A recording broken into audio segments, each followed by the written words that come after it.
Jim literally grew up in the area where I grew up, in Washington County, Maryland, and if you're not familiar with geography, that's where the Antietam Battlefield is located. Seymour Canal is located in Washington County, Williamsport being a principal hub there. And Harpers Ferry National Historical Park has about 800 acres in Maryland in Washington County. Jim grew up in Pierce Spring, and his wife was from Keysville, and they both went to school with my parents, Boonesboro High School in Washington County. So I had the privilege of literally growing up with Jim Murfin. And what was so special about Jim, other than that, was that he is an author, was a great author, became nationally and internationally known for a book that was published in 1964, known as The Gleam of Bayonets. And it was a groundbreaking scholarly literary work on the Battle of Antietam, the first of its kind to create a new genre of authors that were writing about Civil War history, and Jim became the model for them and for a generation of writers. And so for me, the second Civil War book that I ever read was Jim Murfin's book when I was still in elementary school. And so when the opportunity came to nominate Debbie for this award, the first thing that went through my mind was, why is it taking us so long to do this?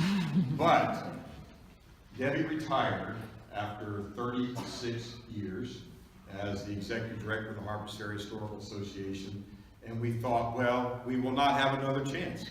This is our only opportunity. And so I can say this, that unfortunately, Jim Murfin passed away at a very young age from leukemia. It was 30 years ago this year, in April of 1987. And I had the privilege of being asked by his widow to represent the National Park Service in uniform at his funeral and to deliver a eulogy on behalf of the Park Service that day. So I can tell you that I can feel, literally feel, Jim's presence today. For any of you that may be previous Murfin winners, he is proud of you.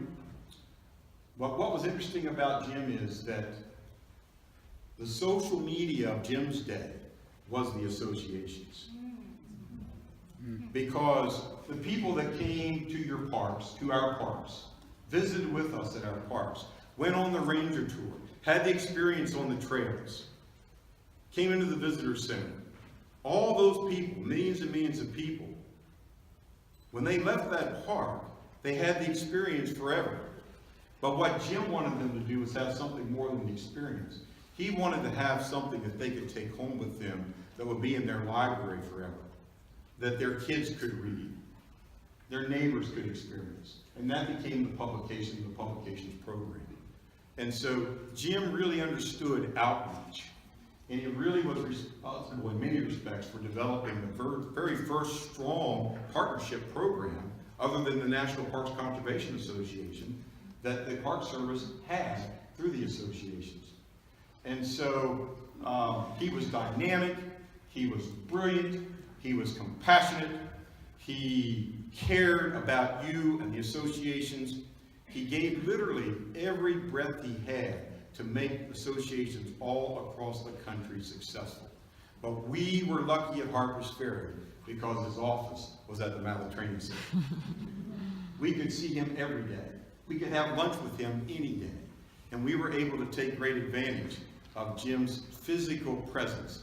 And so Debbie not only knew Jim, but was an excellent friend of Jim's. And I cannot think that for Jim Murfin, who is with us today, that he could be any more proud of one of his favorite students. Congratulations.